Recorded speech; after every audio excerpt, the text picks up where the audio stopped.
I've always kind of had an interest in makeup and hair. It's always been something I'm super passionate about, and my counselor had brought up BOCES and like how kind of like the school was scheduled and stuff, and it was something I was super like excited about. It made me kind of want to come to school again.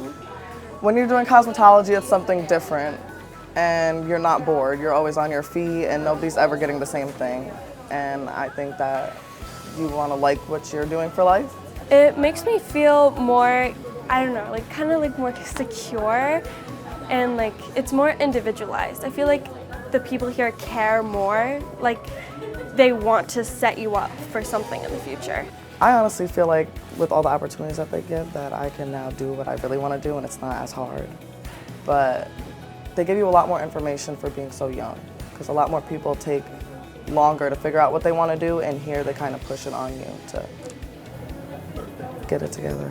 Anyone that I can tell, like at my school, I 100% want them to get like into BOCES and everything, because I feel like I feel so much like better set up for my future. Even if you want to do hair as like a side job or anything, if you are good at doing hair, you do it on the side, and you want to know more about it and get deeper into it, I would definitely come here.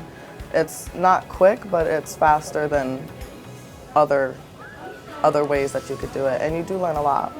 You do learn a lot here.